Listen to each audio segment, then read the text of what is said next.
podcast is a quest for well-being, a quest for a meaningful life through the exploration of fundamental truth. Enlightening ideas, insights on physical, mental, and spiritual health. The inspiration is love. The aspiration is to awaken new ways of thinking that can lead us to a new way of being well. Some of the topics are addiction, fear, faith, self-compassion, relationships, codependency, emotional intelligence, and more. Welcome to Body, Mind, and Soul Healing Conversations.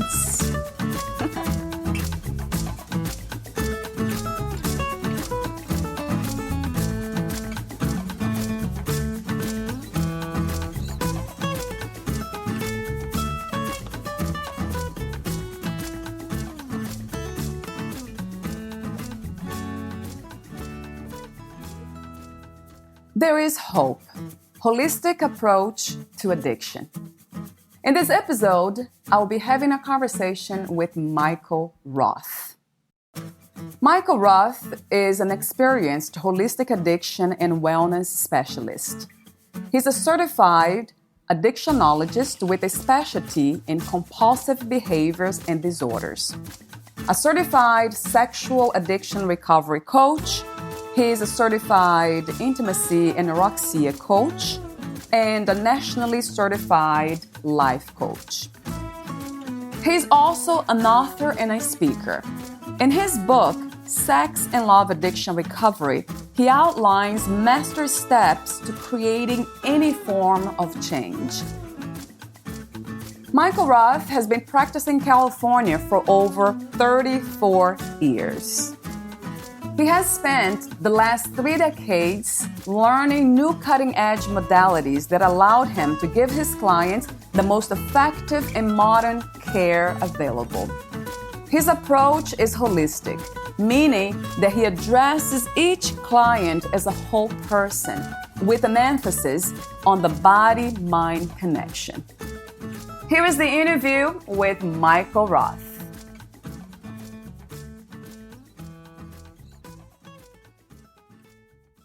Welcome, Michael Roth, and thank you for having this conversation with me today. In your own words, who is Michael Roth? Michael Roth is a 63-year-old man who is on a journey. And at this juncture in life, I'm about making a difference on the planet and saving people's lives. And I would say that's who I am. Thought patterns of addiction are energetically alive, and that which is alive and becomes threatened with obsolescence will fight to survive, and sometimes in secret ways. The nature of these impulses will continue as long as we live, which is why awareness must be maintained and progress must be continued. Is it my destiny set up to live a life of constant courageousness as a countermeasure to what affects me? Yes, but all of this is a gift, not a curse. For all I can think of no better way to fulfill my absolute potential. This was written by Daniel Andrew on Quora. Michael, have you ever thought of addiction and the strategies we create to live with it as a gift? Yes, actually, addiction is a gift. And wow. Yeah, you caught me off by a little bit by surprise. Yes, I, in my own recovery with sex and love addiction, not so much at the beginning when I actually realized that I had an addiction. But through the process of recovery and continuing to recovery, I now see it as a gift, totally. And that's part of why I want to take the next chapter of my life and really share it with other individuals who struggle, where right now it isn't a gift for them. All these years, I had a sex and love addiction. I would fall in love with people, and when I would be in a relationship, I would think that I'm in the wrong relationship. There's somebody, I'm supposed to be with out there. And, that ran my life. Just it ran it. And one day I realized that, holy cow, this is, there's an addiction here. And once I discovered it, I began the journey for me to heal. That's the gift. And then to share that gift with others and to help others. That's the gift. There doesn't have to be suffering. So that's how I saw it. What is the difference between an addiction, a habit, and an obsession? Well, it's not black and white. I mean, habit and obsession are all components of an addiction. So, you could have a habit of going to the gym or running in the morning, and that's a habit. If somebody, a man I saw recently who masturbated compulsively, that became a habit. And also it became an obsession because there was an urge accompanied with it. And because he wasn't able to stop, that made it an addiction, and it was hurting his relationship. See, with an addiction, if you know that there is a negative consequence or an impact and you continue to do the behavior, that's considered an addiction. Pornography is very, very big right now, and there's a lot of people who are addicted to it. It starts out very innocent. Let's check out a video or something online, and the more repetitious that becomes, it becomes a habit, and then the feelings accompanied with the behavior makes it really difficult to stop, and then it becomes an obsession, and then an addiction. But all three are wrapped in one, though. They're not separate entities. The definition of addiction, it's knowing that something's actually harming you or others, but you're not able to stop. Yeah, you do it anyway. Yeah. So would you say that's a lack of consciousness? Well, usually the person knows, they're conscious that that what they're doing is impacting others and themselves in a negative way, and they're not able to stop it.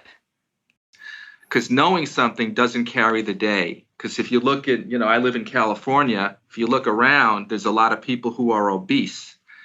And they know how to lose weight. If I said to, how do you lose weight? You cut your calories, you exercise, you eat selectively. Yet, we have a country of obesity. So it doesn't really matter what you know, in my mind. I mean, it's nice to know, but it takes more than that. So knowing something does not mean you are conscious of something. Yes, I agree with that. I agree with that statement. Yes. Okay, thank you. The next question is, what is the difference between sex, love addiction, and codependency? Once again, the two are often in one. Codependency, a person is often controlled or manipulated by another person. That's kind of the standard definition of codependency. Love addiction, the individual falls in love, and that individual is like the object of their existence. Even though in many times they know it's destructive, it could be abusive, and they're dependent on, that individual, hence the codependency. So there's quite an overlap in that. Yes, I see that. It's hard to separate them in a way. Yes, exactly. How can we learn to recognize our addictions before life becomes unmanageable or destructive? Yeah, that is a brilliant question. And so unfortunately, and this is from my experience, so it's not necessarily like the truth, is that in the world of specifically in the world of sex and love addiction, most people are in denial, I have found. And it's not until, to use your word, if life becomes unmanageable or the person hits rock bottom, they get caught having an affair, they get caught on the internet, or they get, some sort of negative consequence, and then the veil of denial becomes lifted. My hope and is that the more, someone like you has podcasts like this, And the more that there's more talk about sex and love addiction, and it becomes like a mainstream conversation, a little bit like alcohol, but in the world of sex and love addiction, I think that people will begin to realize before they hit rock bottom that they have a problem, and then they'll be able to get help then. Yes, I agree. So denial. Would denial be sort of interlaced with shame because we don't want it to be judged as bad people because we are doing some bad things? Yeah, so you're asking if shame is tied into denial? Yes. Absolutely it is. Absolutely. Yeah. And again, my area of expertise is, in the world of sex and love addiction. With that, there's usually a component of shame, like what I'm doing is bad and wrong, like Right. the whole masturbating or internet or voyeurism or visiting prostitution or massage parlors. People who do those types of things and who have that addiction or that compulsion lead a secret life. They don't want anybody to know because of what you said, the shame. A person isn't their addiction. They may feel that they are, but that's not my belief system. In your book, Sex and Love Addiction Recovery, you mentioned that secondary addictions and compulsions are common among sex love addicts. Are secondary addictions and compulsions also common among addicts in general? I have found that, yes. So if you go to a 12-step meeting and let's say it's sex and love addiction, you'll hear in a conversation that many of the individuals also have a chemical addiction, whether it be alcohol and drugs or gambling, but often there's secondary and tertiary addictions. Why is that? To me, an addiction is an addiction. It's a form of escape. And, what I'm noticing too as I coach people is that many of the individuals, unbeknownst to them, also struggle with depression and anxiety, or one of the two or both. But usually it's to distract or escape. And, the feelings of drugs, alcohol, sex, and love is very, very powerful. Do you think that depression and anxiety lead to addiction? I would say they definitely can play a part. I mean, I'm not a psychotherapist, and a lot of the people that I have met and a lot of the people that I have coached, usually, there's anxiety or depression or a combination of both. Yes. And, yes. Right. Dr. Jared May, the psychiatrist and founder of MARR, MARR, Addiction Treatment Center, he wrote, "An addict is seeking a greater depth of peace and fulfillment, but only finds greater emptiness and pain. The separation from God and from healthy spirituality is intensified by an increased pattern of actions that could be considered evil or sinful. Addiction sets up a trap for us. While appearing to address a deep need, we are drawn to its attractiveness and the promise of feeling complete in some way. A replacement for God is introduced to rob us of true spirituality. We become spiritually malnourished, believing we have found peace, abundance, and fulfillment in the very thing that will rob us of it." What do you think, Michael, about this statement made by Dr. May? Specifically, what do you think he's trying to say with the phrase, "a replacement for God is introduced"? Yeah, the way what I hear in that is that we have and we're all connected to God or a higher power or source, and many human beings experience the separation, and they use the relationship, the sex, the chemicals as a way to, like an illusion, to have a sense of God or pleasure.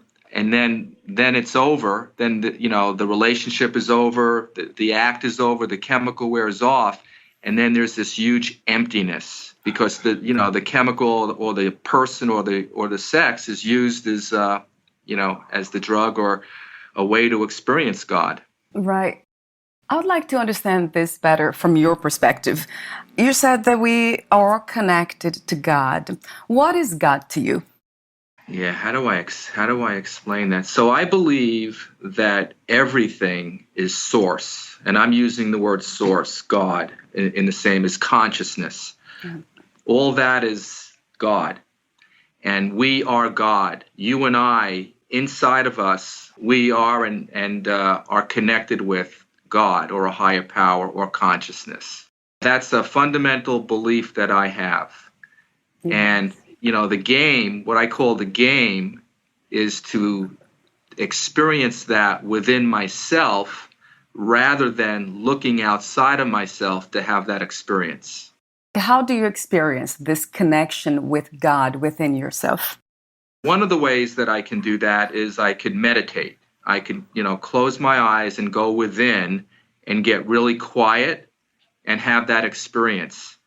The other way is to connect with other people as if they are God, because they are, and look at them and have the experience of them like I'm being with this person and he or she is God or source, and actually relating to them from that perspective. That's how I do it. Those couple of ways. Yes, I like You that. can look at nature, go in the woods, look at the ocean, and that's all consciousness also.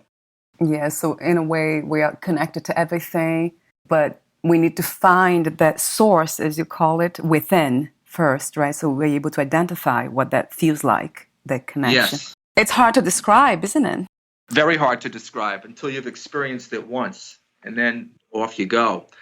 But Right. most of us are running around completely disconnected, and that's part of how the 12 steps works for a lot of individuals, is they're bringing in a higher power as a place to start. So you talk about the separation also, like you just said, that we have been separated from God. How does it happen? Like when we are children, or was just through our education, this society, the system, through a trauma? Well, my understanding, and I don't know what the actual truth is, but with all that I've read, studied over the years and my own experience, before I'm conceived, I'm using me, before an individual is conceived, they are, one with source. And then when we incarnate into a body, that experience is I'm going to call it, lost temporarily until we pass or leave, go to another realm where it's reestablished. So part of, to me, living the life of a human being is to, while I'm on this planet, is to really experience God. Oh, the separation from God, but then also the connection. It's almost like we are separated for a reason, so we know what to be connected to God feels like. Yes, Something like something that. like that. It, Yeah. I think the problem, I would say, to think about, I mean, the way you think that being a human being, that's already the separation in a way. You're separated from God because you incarnated as a human being. You're in this body. But that means I have to believe in, I don't know, some sort of metaphysical, some sort of a life after death, or mind continuation, another philosophy in Buddhism. Do you think that would be a requirement to understand the connection, the No. separation from I, God? I don't. I think that, all religions lead to the same place. I don't think one religion, one philosophy is better than the other. I think that the fact that there's a variety of religions, or what I'll call paths, attract different individuals. But I think they all lead to the same place, which is God, God within. In your book, you speak about the 6 master steps to creating any form of change. What are they? Well, first of all, you have to decide What is it I want? What is it that I want to train? What is it I want to change? And then once you decide that, you want to look at, well, what's in the way of that? What's preventing me from actually changing? And really getting present and conscious of what it is. Then you want to get leverage. And what I mean by that is, so let's just say, as an example, someone compulsively masturbates. I've used that because that's really common. To getting leverage is, so is there a pain associated with that? And if there is, really create the pain of that behavior or activity. Also, why do you want to change? Really, what's the why? Making the why really, really big, because you need a why to alter something. The third area would be to interrupt the pattern. Again, if I'm masturbating and I want to change that pattern, I want to interrupt it. So if I'm feeling like I have that urge, I could slap my wrist, I could jump up and down, do some sort of behavior to alternate the pattern. And then I want to create an empowering alternative. So what would I want to do instead of masturbating? And then create something fun. I have here 3 of them. Why do you want to change? And then leverage, like seeing what kind of pain you're having from that, the negative effects, and then why you're doing it. And then at 4th, I think you said creating or sort of replacing Yeah, I that think activity. yes, before that though, you want to interrupt the pattern. So that's probably the third thing. Pattern interrupt, then creating an empowering alternative. So what would I do in its place? And then once I have the new pattern, I want to condition it. I want to repeat it over and over and over and over and over, so it becomes a habit. And then the final piece is to test it. And what I mean by that is like future pacing. So close my eyes and then imagine the old behavior and just see what comes up. See if, I feel like I have a charge around it or I have a need to do it. And if I do, then I would go back through the steps. And then if I don't, then I've altered that behavior. It sounds interesting. I have a question about recognizing, trying to identify pain. Like, is there pain associated with what you're doing? You mentioned as an example masturbation. So what kind of pain? Would it be physical or emotional, moral, like probably feeling guilty? Yeah. I mean, all that. So let's just use an example. Let's say you're married and you're withholding from your partner, yet you are masturbating. And then your partner finds out and he or she is really, really upset. That would be a form of pain. To have to deal with the relationship, to have to, feel the confrontation, all that would be a version of pain. In internet pornography, getting caught by your partner and then, having to deal with the anger and the hurt and the upset and, the betrayal, all that is pain. And what a lot of people don't do is they don't focus in on the pain, especially if you're an addict, you're doing it anyway. But, to make the change, you have to, I think, one of the aspects is you have to get really in touch with the consequence of pain and the impact on others and yourself as a form of leveraging a way to change and transform the behavior. What would be a healthy masturbation habit? Yeah, that's a great question. Really, really great question. So with women are able to masturbate without fantasy. So some do that, some masturbate with fantasy. With men, it's very, very difficult. Most men, when they masturbate, are masturbating to a fantasy. The fantasy could be something they're watching on television, a movie, internet, or something in their head. So it's tricky in terms of what you say, is healthy. If you are a sex and love addict, masturbation and fantasy would not be helpful at all. Especially if you ever want to be in a relationship and be intimate and to really go deep with the person next to you, fantasy gets in the way of that. What about without fantasy? Like for women, for us, we don't really, like you said, maybe not all of us, right, women, but maybe most of us. No fantasy. It's really needed. Would that be healthy? Well, so here's the thing. So there are people in the world that are single, that are not in relationships and have needs, and and would actually pleasure themselves, and that would be okay. And then there are other people who it becomes a compulsion. If there's a compulsion, then I don't believe there's any healthy masturbation, especially initially.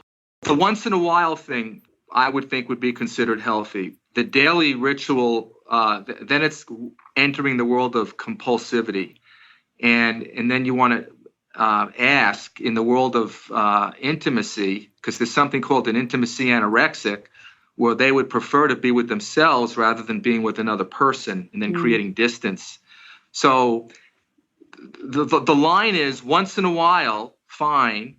But if it becomes like a daily practice, it's heading into the world of compulsion, and then red flags arise. I understand the once in a while piece, sure. But if you are in a relationship and you are intimate, why are you choosing to self-pleasure rather than being with another person? See, that's the red flag for me. Right. No, that makes sense for me too. But what about women who are not really being pleased? The men, their husbands, they don't know how to touch them, how to give them pleasure. Yeah, no, I understand. I get that. So I would ask, if I were coaching those people, I would ask the woman, could you share your masturbatory practices with your partner, rather than keeping it separate? See, that's the piece. You could masturbate and pleasure yourself and include your partner in it. And whether they watch or whether you tell them kind of what to do and coach them. But it's the separate stuff that gets a little bit tricky. What I mean by separate, not with the partner. Yes, yeah. No, that makes a lot of sense to me. Yeah, of course. The 12 steps carefully walk the addict through exactly what they need and when they need it. When the 12th step is reached, they find that spiritual awakening is supported by actively working with others. It is in the action of reaching out to each other and helping others that spirituality of recovery is truly found. Well, I agree with that statement. I mean, we talked about it earlier. I mean, we are deeply, deeply connected, and many of us through addiction discover that. That's one of the gifts of addiction, in my mind. It allows one to discover who we really are. I get the thoughts and patterns. I get that there's a voice in our head that just goes and goes and goes, and it's very, very distracting. I get that. And I learned a long time ago that the voice in my head is not the truth. It's just neurons firing in my brain. So I get that. I believe that human beings are on a path while they're alive. And that path is to experience love. And the love is experience the oneness with Source or God or consciousness. That's what I've learned in the 63 years. If I wish I knew what I knew now when I was 25. I don't. I didn't. I know what I know now. And, to me, the key is to really experience the divinity and the love that's within all of us. And an addiction allows that if a person stays long enough in the world of recovery. I think, in a way, I'm trying to sort of point out an example, like, reference of a person, a human being who is connected with the Source and consciously is walking this earth just united, free of addiction. So I'm just wondering if that person exists. Yeah, that's a great question. What a great inquiry. I don't have the answer to that. I don't know anybody personally that I could say, so-and-so. But I would imagine there are. I would imagine. But I don't know of those people. Okay, let me know when you meet one. Yeah, I Send will. me an email. In the book, The Biology of Desire, Why Addiction is Not a Disease, Mark Lewis said, addiction results from the motivated repetition of the same thoughts and behaviors until they become habitual. Addiction arises from the same feelings that bind lovers to each other and children to their parents. If addiction is a disease, then it should have a cause, a time course, a possible cure, or at least agreed on methods of treatment. Do you agree with some of what Mark Lewis is saying? Yeah, yes, I do. Yes, I do. So I'd like to say a couple of things about that, if I may. Yes. You know, the whole labeling addiction as a disease. So I'm not a fan of pathologizing addiction, and yet there's plenty of studies saying that addiction is a disease of the brain. Neurotransmitters. There's actual issues with the prefrontal cortex, and the other thing is addiction is considered a chronic. So, no different than diabetes. Right. So it's none of this is like black and white. So when you said there should be a cause, well, the cause could be a chemical imbalance in the brain. They have found that. I mean, a time course. Well, I don't know about that. And there's no cure. And really, methods of treatment vary from 12-step programs to energy work to mind-body techniques to yoga, meditation, diet. There's all sorts of things. And what I've learned at the end of the day is if a person is committed to recovery long enough where they can discover the oneness with their higher power, they can be in abstinent for the rest of their lives and lead really great lives and powerful lives and make a huge difference on the planet. Yes. Yeah.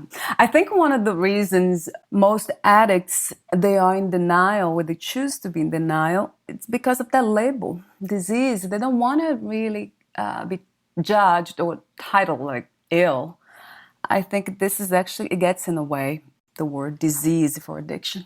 No, I agree with what you just said. There's there's the shame piece, and what I have seen in the clients that I've coached is, including myself over the years, is that, oh, I can just handle this myself. I don't need anybody.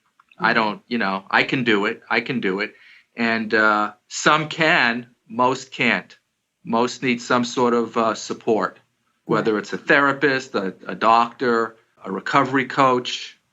Yeah, it creates an accountability, and other people are able to see things that the individual is not able to see and present it to them. So I think the healing and recovery can be a lot better with other people involved as support systems. Most of the recovered addicts think of themselves as free, not cured. Why is that? Was that free and not cured? Yes, free, not cured. Yeah, because in the literature, there's no cure for an addiction. I mean, there's no cure. I mean, if your addiction is cigarettes, you stop smoking, and are you cured, or have you just stopped smoking? In the world of sex and love, when there's a person is under the throes of being addicted, there is absolutely zero freedom. They're at the effect of the drug, or at the effect of the experience or the romance or the feeling of the woman, the man, or the orgasm. There's no freedom. When you stop and you go through the process of recovery, then you have choice. Then you have a domain of freedom. But is that underlying mechanism still there? Was there, the trauma happened? All the things that led to that are still there. So I think freedom is the key. That is the key. No question about it. So in a way, whatever we attached the energy of addiction to, it's sort of the symptom, right? It's not really what the problem is. Like we talked earlier, the main issue would be the separation from God. So the energy is just looking for that connection again. That's the belief that I run under. Absolutely. But now in the world we live today with, secular, it's kind of hard to use the word God. I know the 12 steps, they use the higher power, but it's Yes. sort of hard to, like an atheist, a secular person, it's really hard for them to understand that. It is. It is. And for a lot of people that I've met over the years, that has gotten in the way of their recovery. You don't have to use the word God, but you have to, well, I don't know about you have to, but it would be helpful to realize that there's something bigger than us. Mm-hmm. And in 12 steps, they use the word higher power, but that there's something bigger. Yes, something bigger, whatever, God, the source, that connection is, that is not a concept. It cannot be understood by the mind. That's what it is too, right? So maybe Exactly. we are trying Well to put. understand intellectually, and this is never going to happen. Exactly. Wow. Please talk to me about the somato emotional repatterning. Great. It's one of my favorite subjects. Yeah. So back in the 80s, I trained with a guy, a kinesiologist in Brooklyn, New York, and he taught me back then the use of the eyes and moving the eyes in different directions actually can change the energy around an emotion. And so I've been using that in my career prior, with health symptoms and this and that. And what somato-emotional patterning does is it's a mind-body technique. So let's just say when I meet somebody as a client and they want to say stop, let's see. So recently I'm coaching a guy who wants to stop internet pornography and masturbating. The first thing that I check for using somato-emotional repatterning is I look for blocked recovery. So if you turn your neck to the right and turn your neck to the left, I'm looking to see if they're going to be even. If you make a statement like, I'm okay giving up masturbating, and then you turn your neck to the right and the left, and then one side begins to lock up, or you reduce the range of motion, that tells me that there's a blind spot that the person has. They say they want to stop, but there's a part of them that doesn't. And then we go in and start exploring where the blocks are. And the way we clear it, or the way we change the energy, is I have the person move their eyes in different directions while they're clenching their teeth. And then they go back and think of the same event or make the same test statement, and then the neck releases. So because you can't see it and you can't, I don't have a way to demonstrate it, I want you to imagine that if you make a statement that's not true, even like your name is something else, your body instinctually will create a tension on one side of the body, and it will affect your neck. It'll affect your ankles. And that's a way that the body tells me whether the person is really congruent with what they're saying.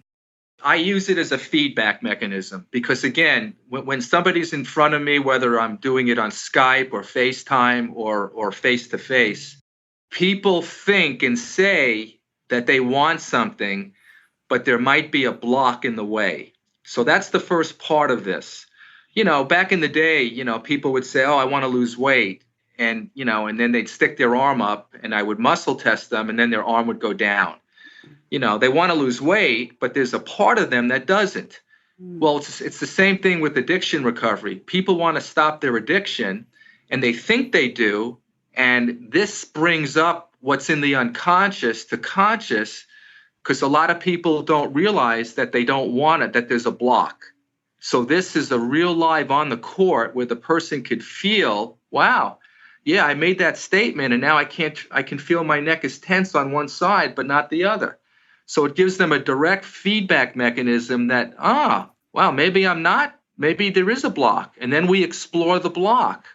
It's very powerful. I've used it for over 30 years. It works really, really well. The somato-emotional repatterning is what people would understand is that it's a little bit like EMDR and it's a little bit like tapping, but it's not either one of those things, but it's like that.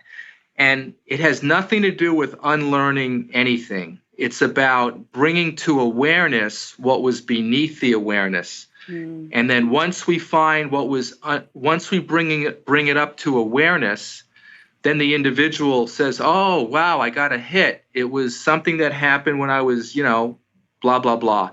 And then we move the eyes, and then it takes the emotional charge off.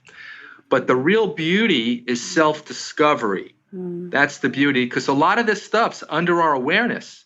And there's no way to heal something that's under our awareness. Once we shine the light on it and bring it up into our awareness, then the propensity to heal is multiplied tenfold. We can't change the things we don't acknowledge, right? We don't know. It's not possible. Yes, exactly. As of today, what are 3 things about life you know for sure, Michael? Okay, so I would say one of the things I know for sure is connecting with a higher power, source, or consciousness will enhance my well-being. I know that for sure. I know that if my diet is optimal and I exercise on a regular basis, I know that will contribute to my well-being. And then I also know that if I can make a difference and be a contribution to another person or the world, I know for sure that will contribute to anybody's well-being. Wow. Yeah, that's beautiful. Yes. Does that make sense? Yes, 1,000 times. Yes. Thank you. The last question. Where can we find more information about you, your work, products, services, your future projects? Well, I have a website called breakthroughaddictionrecovery.net. I have articles and how I can be reached. I work remotely, meaning I work with Skype and FaceTime with individuals all over the world. I also have offices, in Ventura, California. But I think that would be the best way right now is that website. Again, breakthroughaddictionrecovery.net. Wonderful. Thank you so much, Michael. That was very enlightening conversation. Thank you again. You're welcome, Valeria. You bet. Thank you for listening. For more information about Michael Roth, visit his website, breakthroughaddictionrecovery.net. To know more about previous and future conversations, please visit fitforjoy.org/podcast. Thank you again, and bye for now.